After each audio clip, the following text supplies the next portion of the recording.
CPA zone Bharat के इस 3 दिवसीय अधिवेशन में आज समापन समारोह के मुख्य अतिथि कर्नाटक के महामहिम राज्यपाल महोदय श्री थावरचंद जी गहलोत साहब, मैं आपका इस सीपीए अधिवेशन में हार्दिक अभिनंदन करता हूं, स्वागत करता हूं। आपका एक लंबा सामाजिक राजनीतिक जीवन रहा है। आपने समाज के वंचित, गरीब, शोषित लोगों के लिए, मजदूरों के लिए संघर्ष किया। आपको मध्य प्रदेश विधानसभा के बाद फिर राज्यसभा में फिर प्रतिपक्ष के नेता, माननीय मंत्री के रूप में एक सामाजिक राजनीतिक जीवन में एक लंबा अनुभव है। निश्चित रूप से आपके यहां पधारने से हम सभी विधायी संस्थाओं के अध्यक्षों को नया मार्गदर्शन मिलेगा, नई प्रेरणा मिलेगी, ताकि हम विधायी संस्थाओं के अंदर और जनता के अपेक्षाओं के अनुसार काम कर सकें। पिछले 2 दिनों में इस अधिवेशन के माध्यम से लोकतंत्र की आत्मा, उसकी जीवंतता, उसकी भावी चुनौतियों पर गंभीरता से विचार किया। हमने जो विषय पर चर्चा की वो केंद्रीय विधानमंडल के लिए आज सबसे महत्वपूर्ण का विषय है कि हमारी लोकतांत्रिक संस्थाओं में चर्चा और संवाद हो, जनता में विश्वास, भरोसा बढ़े और इन संतों के माध्यम से हम जनता की अपेक्षा, आकांक्षाओं को पूरा कर सकें। ये विषय महत्वपूर्ण भी है, गंभीर भी है, हमारे लिए चुनौतीपूर्ण भी है। लेकिन इसी लोकतंत्र की यात्रा के अंदर हमने कई उतार चढ़ाव देखे हैं, हमने कई चुनौतियां देखी है, लेकिन उन हर चुनौतियों का सामना, बाधाओं को दूर करते हुए हमने इस 75 वर्ष की लोकतंत्र की यात्रा में लोकतंत्र को सशक्त किया है, मजबूत किया है।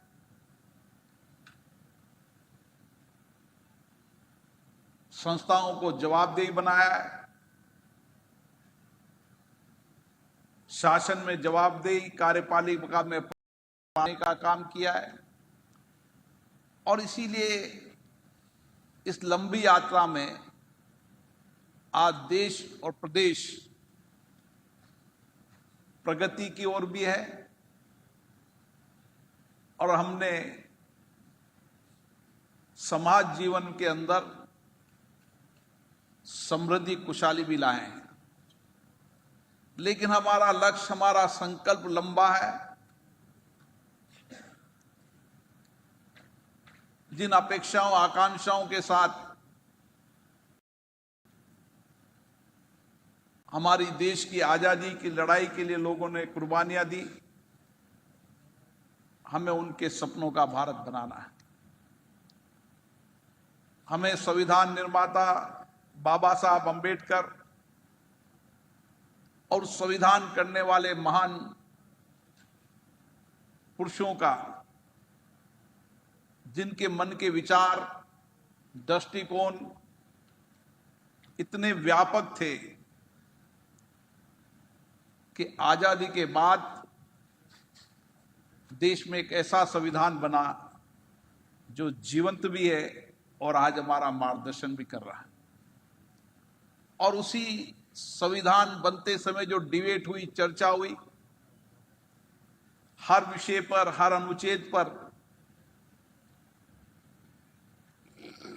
सार्वगर्भित चर्चा हुई, सहमति असहमति, अलग अलग दृष्टिकोण, विचार भी रहे, लेकिन उन्हीं विचार, दृष्टिकोण, असहमति, सहमति से ही हमारा संविधान श्रेष्ठ भी है, जीवंत भी है और देश और दुनिया के लिए मार्गदर्शन का भी है। और इसीलिए इन्हीं सदनों के माध्यम से हम लोकतंत्र की इन संस्थाओं के अंदर लोगों का अटूट विश्वास हो, लोगों का भरोसा बने और जो हमारी विधानसभा, विधानमंडल या लोकसभा की कार्रवाई हो, उसमें लोगों की अपेक्षा, आकांक्षा पूरी होते हुए प्रतिबिंब नजर आए।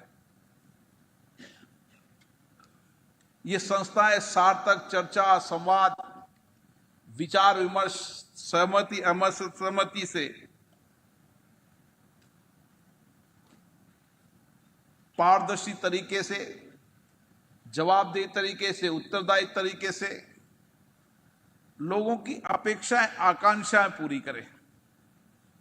जितनी इन संस्थाओं के अंदर लोगों की अपेक्षाएं, आकांक्षाएं पूरी होगी, जितनी उनकी जीवन की बाधाएं, कठिनाइयां, चुनौतियों का समाधान होगा, उतना ही विश्वास, भरोसा इन संस्थाओं के प्रति होगा। और इसीलिए 2 दिन तक हमने इस पर गहन चिंतन किया। माननीय सभापतियों ने अपने चिंतन को, अपने विचार को, अपने दृष्टिकोण को रखा और हम कुछ संकल्प लेकर यहां से जा रहे हैं। हमारी कोशिश है कि इन चर्चा और दृष्टिकोण, विचार से हम इन संस्थाओं के प्रति जनविश्वास को बढ़ाएंगे और इस संस्थाओं में बेहतर वातावरण बनाएंगे चर्चा और संवाद का, और इन संस्थाओं में जनता की जनभागीदारी को बढ़ाएंगे। जितनी जनभागीदारी बढ़ेगी, उतनी ही संस्थाओं के प्रति लोगों का विश्वास, भरोसा बढ़ेगा। इसलिए जनभागीदारी बढ़ाना, संस्थागत पारदर्शिता लाना, विधेयकों की चर्चा, निर्णय और फैसलों को जनता तक ठीक ढंग से पहुंचाना, जनता की अपेक्षाओं के अनुसार जो फैसले हुए, निर्णय हुए, वे जनता तक पहुंचे। इसलिए तकनीकी का भी बेहतर उपयोग करना, यह भी हमारी जिम्मेदारी है। इसी के साथ हमारी संस्थाओं के जनप्रतिनिधियों की नैतिकता, उनके आचरण, उनके व्यवहार, उनकी क्षमता, उनकी कार्यकुशलता के अंदर भी हम एक अच्छी संवाद कर सके, अच्छी चर्चा कर सके, सार्थक चर्चा कर सके, उसकी क्षमता निर्माण के लिए भी हमारी संस्था और कार्यक्रम योजना बनाएगी। उसमें हमने तय किया है कि हम हमारी संस्थाओं के अंदर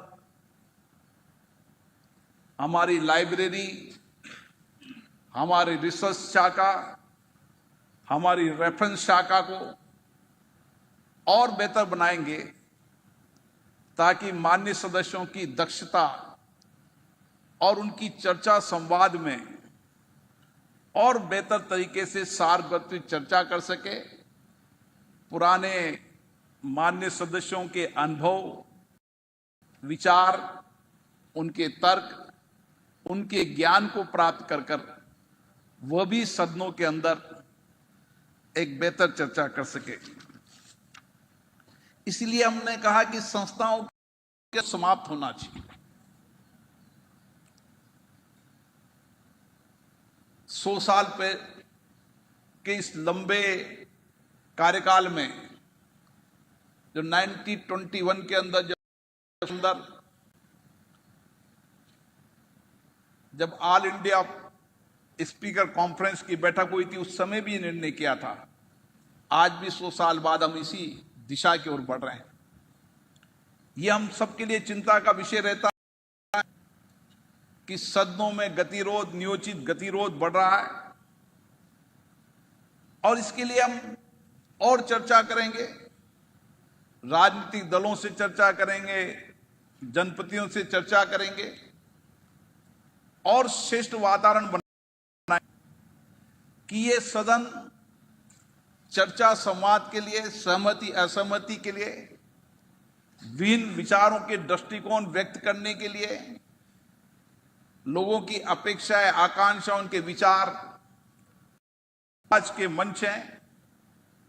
और मुझे आशा है हम इसमें सफलता प्राप्त करेंगे और एक दिन हम गतिरोध को पूर्ण रूप से समाप्त कर कर एक बेहतर चर्चा संवाद का मंच बने, जिसमें जनता का विश्वास भी भरोसा हो और लोगों की अपेक्षा, आकांक्षा भी पूरी हो।